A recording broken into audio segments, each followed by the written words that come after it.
Hey, this is Job Coach Kathy.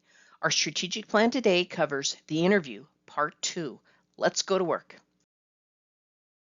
Some interview questions are multi-part questions. Describe a time when you coordinated several projects at the same time. That's a piece of it. And then how did you juggle the projects? That's another piece. And then how did you keep track of what needed to be done on each one?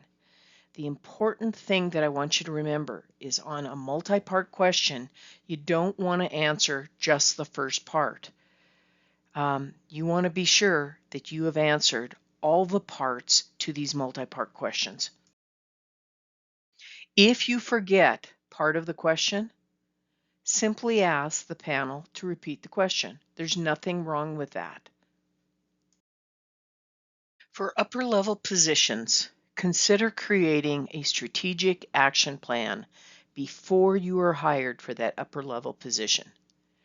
Consider proactively creating a 30, 60, and 90-day plan. And what that is you're setting goals and strategizing for what that first few months in that new job are going to look like.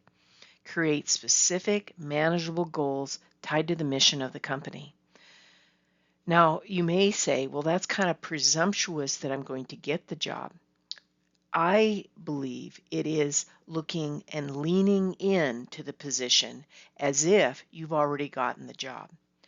If you're sharing with the panel that you've already created a 30, 60, and 90-day plan for the position, I would absolutely include that you would be working with the management team to make sure that the goals that you've strategized are in line with what they would like. So what is the panel writing on their evaluation form or computer during the interview?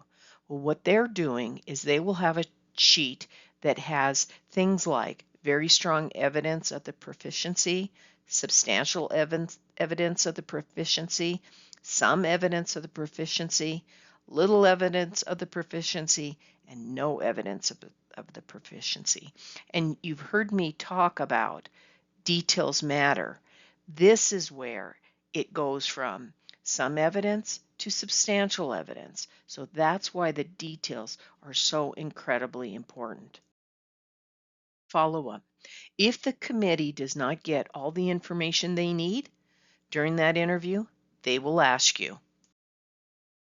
At the end of the interview, the panel will ask, do you have any questions for us? I would ask 1 to 2 questions, and I want you to think about these ideas to get you started. Maybe a question regarding technology. So for instance, some companies are starting to use drones, AI, electric cars, for instance. So maybe center a question or two around technology, upcoming challenges, upcoming projects, staffing, training opportunities. The bottom line is lean in, forward focused. So the panel will say, do you have any additional questions? What I would say is no, but I would like to share with you why I'm the best person for the job. And you are sharing that before you physically leave that job or you physically exit a video interview. Why? Because it shows confidence and it shows you want the job. I would highly suggest a thank you note follow-up for the interview. A handwritten note card would work. An email to the panel would work.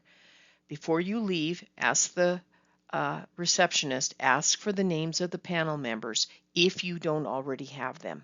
And I would do it within the day. When will I know if I got the job? Well, maybe a couple of weeks. If you have not heard from the organization in a couple of weeks, I'd simply call and say, here's the position that I interviewed for on this particular day. Just wanted to know when the selection will be made. Sometimes you may get a second interview. If the panel has a couple of applicants that are really, really close in score and they want to have a second interview, you might get called for that second interview. Be aware that what they're looking for in that second interview is fit. How are you going to fit with the group or team versus how's the other person going to to fit. There's nothing I like better to hear than "I got the job." If you got the job, reach out to my email address, jobcoachkathy@gmail.com, and let me know how it went. What if you didn't get the job? I'm here to tell you there are other fish to fry. Okay? Don't get down about it. We can find another job. No big deal. We can get there. So consider the other interview that you had as just an opportunity to practice. So now all we're going to do is restart, readjust, reset, refocus, and keep going. So here's your action item. I want you to start fine-tuning your interview answers. Set up a mock interview session with family members, a friend, or coworkers for some great practice. Please check out my other YouTube videos by Job Coach Kathy, and don't forget to subscribe to receive more job strategies each week.